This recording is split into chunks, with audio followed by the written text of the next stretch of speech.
Hello. Today I'm going to show you how to plant up an autumn, winter and spring flowering container.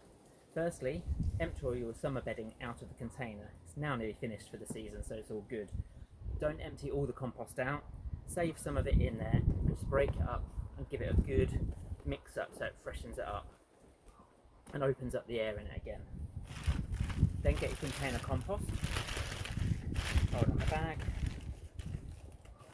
and fill up the container so it's nearly full, because we're going to be putting reasonably small plants in here, so it's not going to displace a lot of compost. Now this compost has slow release feed in it, so it should be enough to keep it going all winter. So nearly done, just a few more. It's a good idea to make sure that your containers have holes in the bottom too. In the winter months, you don't want the build up of water so the plants drown. You want the water to be able to move away freely from the plants.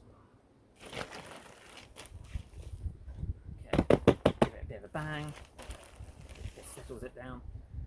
You want to come up so the compost is just below the rim of the container.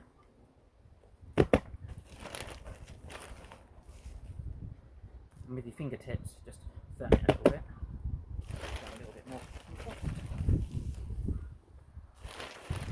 I use this whole bag, this container. It's quite a big container.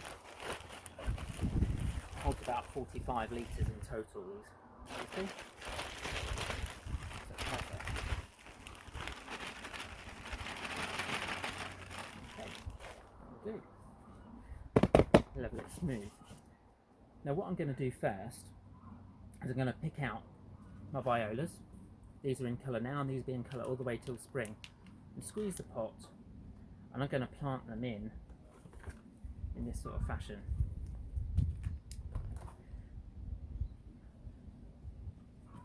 And I'm allowing a space at the back because I'm going to plant a primrose in there too.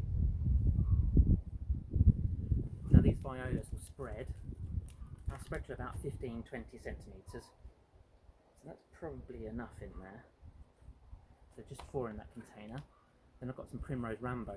They're not in flower yet, but they will be in flower soon. And again, they'll fill this space out just right. And both of these plants are loved by bees and flies and insects. So you're going to be sure to feed the insects through the winter months, which is very, very important. Okay, so I've got a nice display there. Now these are going to look great. Each viola is going to fill out and fill up that space, and these primroses too. So you're going to have a nice mounding looking container. It's going to look great. And within a couple of weeks, as you can see, the violas are already in flower. Within a couple of weeks, it's going to look cracking. However, you may have heard about layer planting. Layer planting is where you add some additional layers into the container. So here I've got some dwarf Narcissus tete-a-tete or tete boucle. This one's looks like a lion's mane.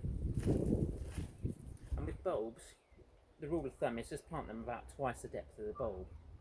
So I'm going to put these and just sink them in.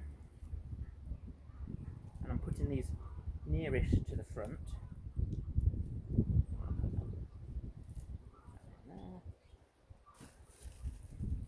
And these are going to add an extra level of colour as spring erupts, and these will be of the first bulbs to come up.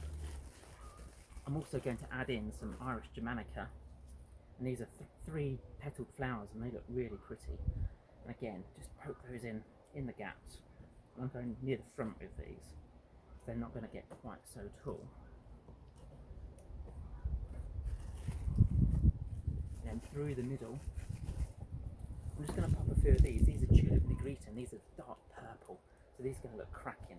And again, I'm going to put a row of these through the middle. These are going to be the tallest of the bulbs. And they are going to come up and look cracking, and they're going to look cracking in about April-May time. Just as the violas and primroses started to tire, you're going to get an eruption of colour from the tulips. Hey ho, give it a good bang, give it good water, and then you're all set. Instant colour straight away. If you wanted to plant it a bit thicker, by all means put a few more plants in, but I think this will be fine for this size container.